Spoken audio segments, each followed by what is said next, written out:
All right, class, I'm here with Matt Donald of The Patch. He's a longtime Woodland resident, and he owns and operates, or is a family member of The Patch.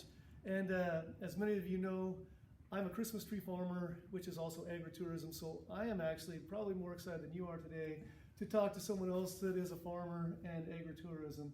And the Donalds are a great family, active in the community, and so we're going to learn about The Patch today. We're going to talk first about the harvest season and when all of you come out and what you see, and then as a horticulture class we need to talk about the planting, the weeding, and all those other things. And Matt has shared some videos with me that I'll be sharing, videos and pictures, so hopefully we'll have a good quality video for you. So thank you, Matt. Thank you, Rob. Okay, a slide update. We didn't know exactly what we were going to have when we recorded this. I have since divided it into two parts for my horticulture class. But the part that you're watching right now is the farming of the pumpkins, the preparing the ground, the planting, the watering, the weeding, all of that good stuff. If you want to see a little bit of the family history of the farm and the October patch with the agritourism part where everybody comes out, there's decorations, the people are coming out and buying the pumpkins, that is in the other part. Please find it. Hopefully I can share a link down here, and you'll see the patch in October in all its glory with all of its visitors. First thing you do, are you preparing the ground? What are you doing to prepare the ground and plant? Let's go there. Okay, so to prepare for planting each year, we have to get out the big machinery. In fact, the tractor that has the dualies on it, because it's typically so muddy. And so the field would have sat over the winter time. We're coming into the spring, and we have what's called a plow and a disc and even a harrow that go behind a very large tractor. And my dad will use those in succession, and he'll get the field ready to plant, to rototill. Typically, we're also going to go ahead and put some fertilizer on at that time. It's around, maybe March or so. And we're also talking about, what do we want to plant for this year, and where do you want to put it at? We typically try to rotate the crops, the fields every 2 to 3 years because they grow so much better that way. So we're preparing in the spring, and we're going to start planting the pumpkins at the end of May. Okay, so how many different varieties are you going to plant, and then what is the process of planting? The planting of the pumpkins begins in my parents' house with a table full of catalogs all over the place. We get emails, catalogs in the mail and such, where people want us to buy their seeds. We're typically asked, do you have volunteer seeds that come back? And the answer is not at all. We actually spend a lot of money each season purchasing really good seeds in the mail. And so before we're actually going to plant, we're going to order a few months in advance what we have to plant for that year in the mail. And that also involves the counting of seeds, which is very challenging because sometimes you're buying a bag of like 5,000 to 10,000 seeds, and you're wondering how far that will go. So you're having to do some mathematics to figure out how long is the field, how many rows, the spacing, and so on. From there, we basically will end up with around 60 varieties of pumpkin squash and gourds, and we do our best to make sure that we have the same kind of variety each year, always trying something new. This last year we tried a Camaro pumpkin. A few years ago we brought in the snowballs. They are absolutely the most popular pumpkin I've ever seen in my life. They're a little white pumpkin with a green stem. And lo and behold, this year we had them to the very end of the month, thank goodness. But our whole field where they were at was wiped out in one season because they're so popular. And how long have you done the snowball? About, I want to say 3 years on the snowball, something like that. Okay, so you used to plant by hand, right? But now you have a... Yeah, so diving into the planting again. So when we have the seeds, the field is prepped, we have to rototill. That's a really important part of what we do. So we have about a 5 or 6 foot rototiller that we use. And the markings created by the tiller are going to give us markings for the actual planter that we have. Up until 2019, the planting was done by hand. Basically, we take a little bucket of seeds and a hoe with a long blade, and we would actually go in the field, we would walk every step, and we would bend over and plant the seeds physically every single hill. We did them in hills because we could rototill at diagonals and back and forth in the field for the weed management. Then my dad ordered a Magician vacuum-based seed planter from Italy in 2019. And when he did that, we moved to a row planting structure that also brought with that, we'll talk about this later on, but some weeding issues. So now we're planting in rows. So essentially the rototiller, after the big prep is done, you rototill it, then you can plant with the seeder, and you're following those rototilled rows to see where your spacing should be as you run the planter down the field. And you're stopping, pouring in the next variety of seed to make blocks of pumpkins, different types of pumpkins as you go. So you have to kind of know how far to go, how many rows to plant, stop, change them over, make sure all the seeds come out, put all new seeds in. The hoppers are very small. You take the hopper apart, pull the seeds out, because even one seed can mess you up for the next variety a little bit. They cross-pollinate sometimes. So it's a very tedious process, but the planting machine transformed everything that we were doing together, and it cut the time down by an immense amount for the actual labor. Okay, so to clarify, the pictures you shared with me, when you were planting by hand, you had a small little trench with 5-6 seeds in there.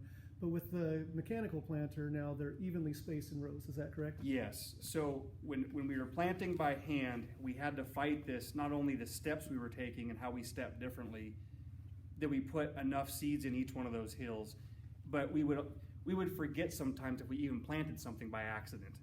Now this row planter uses these plates that they space the seeds a certain amount, and you can even change the depth at which the seeds go in the ground.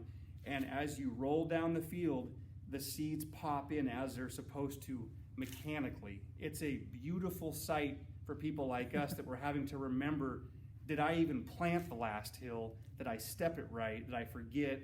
Now the machine just does that for us. And again, the tedious part is having to get off the tractor, take all the seeds out, put new seeds in. But other than that, it's beautiful. I believe it. All right. I don't know. Hope this works for you. Yeah, so, it does. Okay. I completely understand going through the planning I could cry about this, Rob. Some real tears start flowing. You know why, right? I'm leaving this in the video right here. That's awesome. So now the seeds are in the ground. They need water, they need fertilizer, they need weeds. Where do you want to go next on this? What's the next most important thing? So there's two things with seeds. There's the germination time. The germination time is typically like 4 to 10 days for most pumpkin, squash, and gourd seeds. Then there's the days to maturity. The days to maturity matter a great deal to us because we have to plan ahead to think about, if I plant a Big Mac seed that's 120 days to maturity, if I plant that in July, would it make it by October 1st? The answer is no way. Those seeds are planted the beginning of June. In 2020, we had a lot of rain in June, and we were biting our fingernails because the ground became like cement. They were in the ground the beginning of June, but it rained and rained and rained. So when the Big Macs came up, they were stunted. And what that means is they were delayed. And that not only makes the plant smaller, but then the fruit is smaller later on. So we were fighting with that this last year, but the days to maturity is really the key for what we do. And so we have to not only think about the varieties, but also when do they have to go in the ground. And so we're planning way in advance. Okay, we'll plant the Big Macs in June. We'll plant the carving variety that are fast growing, like, the end of June, beginning of July almost. So we have to be thinking ahead about that. And as they come up, we move into the weeding and watering. So for weeding, it used to be that we would go right from planting by hand to grabbing the hoe and going back out into the field and begin weeding the pumpkins by hand. And my kids were actually shedding tears in 2018, 2019 because the field looked so immense when I was out there with them. They're like, Dad, we just can't do this.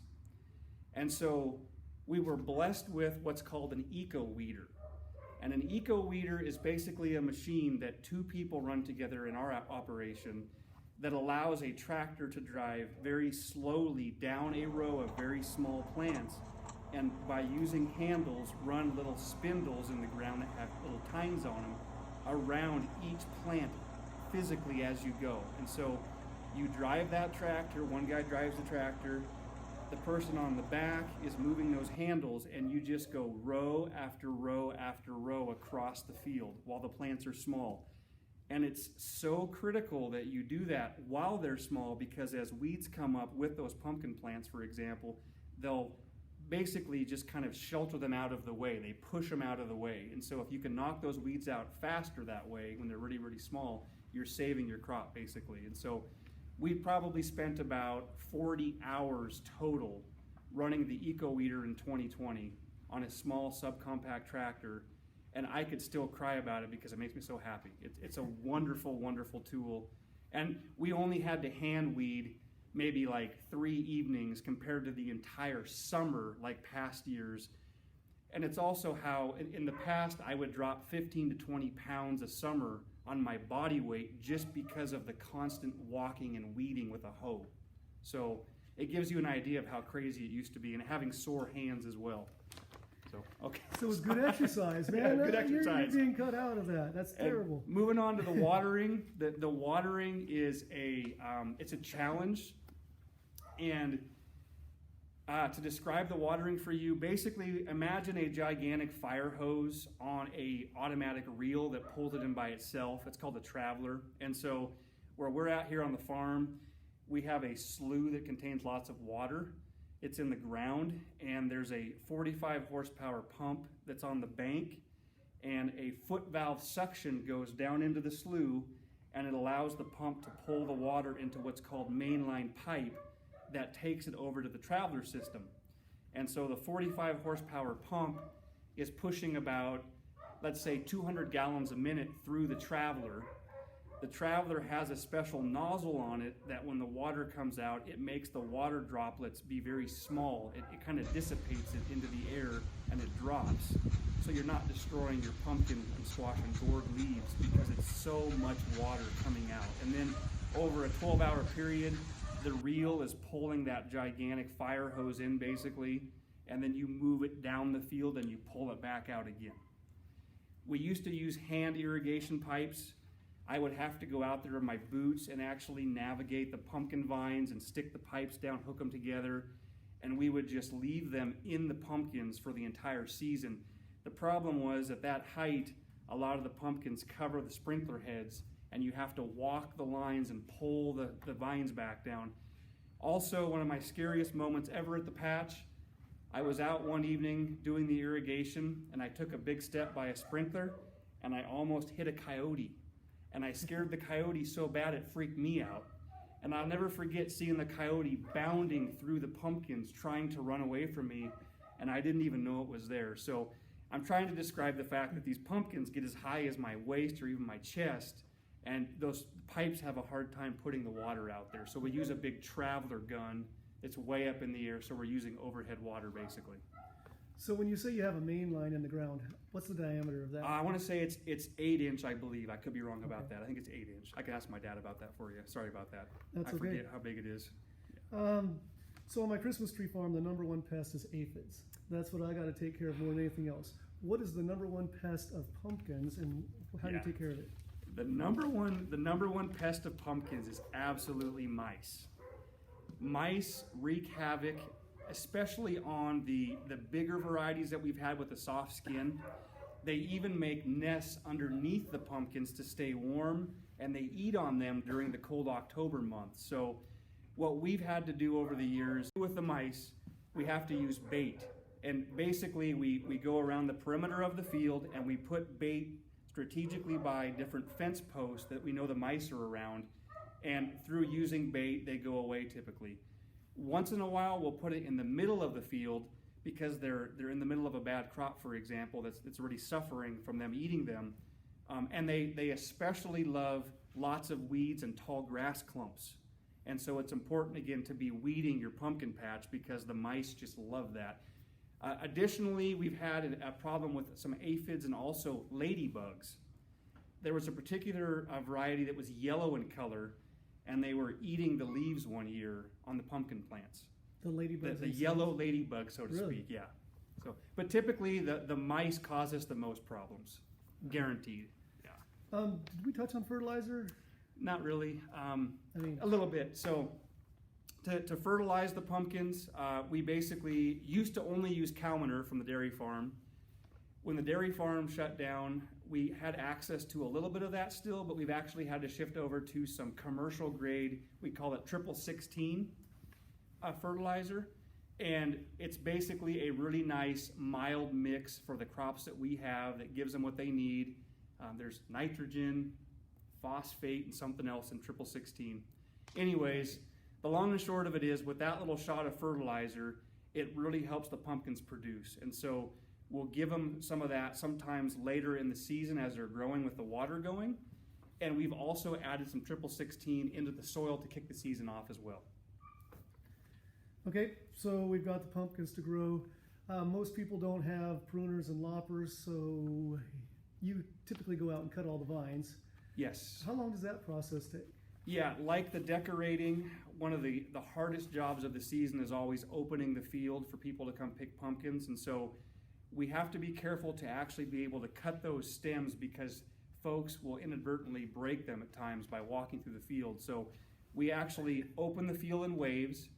We put a string across starting in the front, and we'll cut several varieties from one side to the other by hand with loppers, very carefully.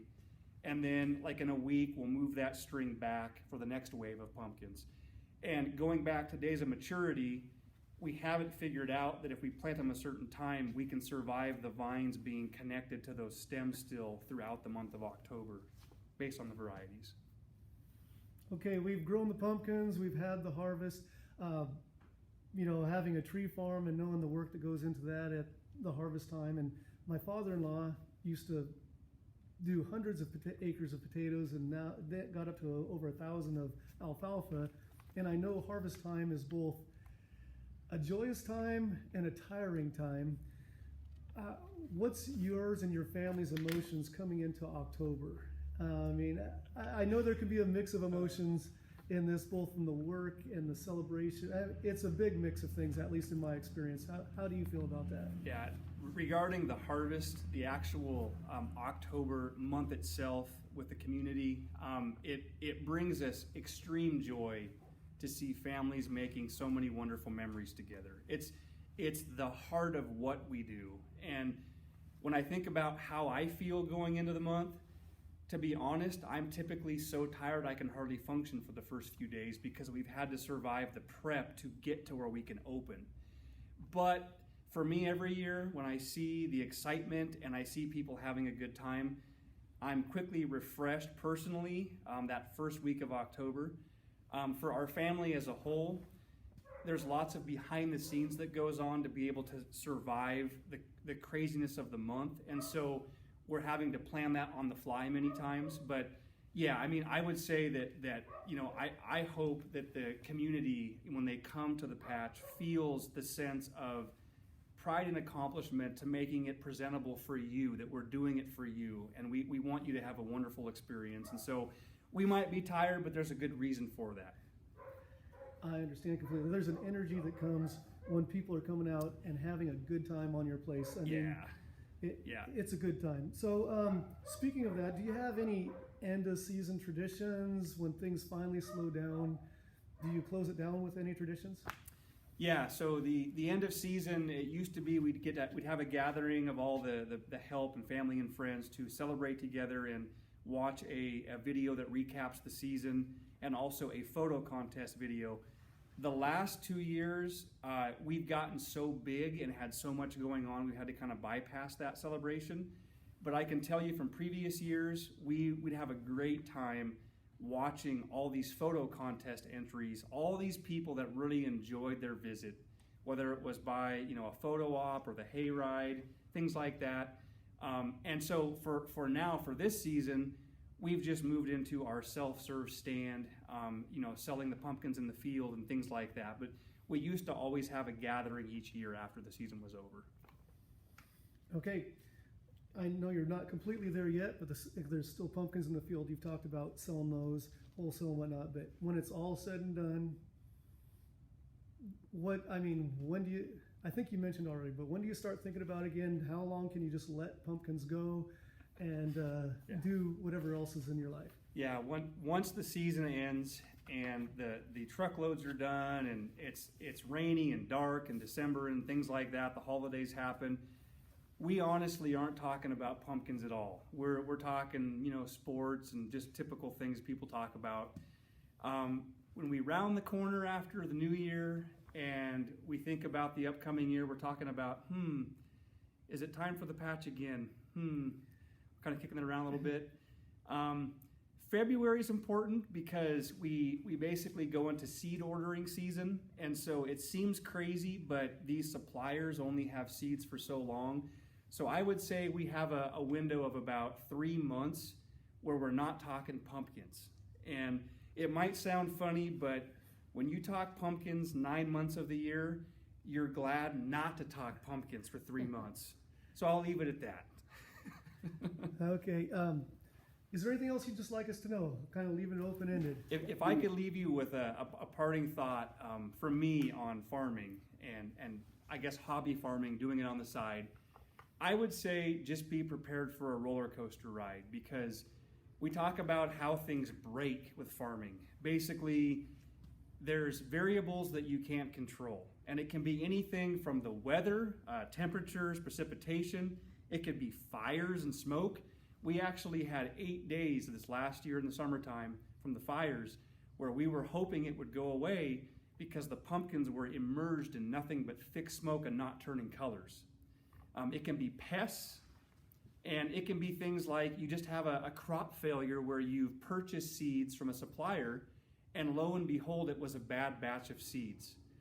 So I would encourage you just to think about, when you think about farming and hobby farming, it's kind of like a roller coaster ride. You enter the season, you're excited, there's lots of work to be done, but ultimately the variables are out of your control, and you just have to do the best you can with what you have and stay positive. And so at the patch, we've done the best we can to roll with the punches, have crop failures, have mice damage, have terrible weather, have to buy semi-loads, spend lots of money sometimes and take a risk, in the end to know it's for the greater good of the farm, and hopefully it will work out. And I can say it typically does work out. Typically there's something that will give and it will all come back and be a good situation. But my goodness, it's like a crazy roller coaster ride sometimes as you go into that season and you come out of that season. And also it's a fantastic weight loss program. And I'll leave you with that. As you're going through the challenges, the struggles, and the joys, I was back here, wanted to shout a big amen, but I'd let you stop preaching first. I know. Because I understand completely. Thank you for your time. I also want to give a thank you to the Donald family, the Patch in general. People that live in Woodland may know that we have a full-size sports field behind the Promise Church, and I had the privilege of putting that in and heading that up. And it was the Patch's tractor and Luke that came down and started the preparation of the big field and got it to where I could put all the irrigation in and all the seeding and all that other stuff. And now it's the one big spot of green grass in the entire city of Woodland in the summers. And That's awesome. But the people at the Patch helped get that rolling. So thank you for that. Yeah.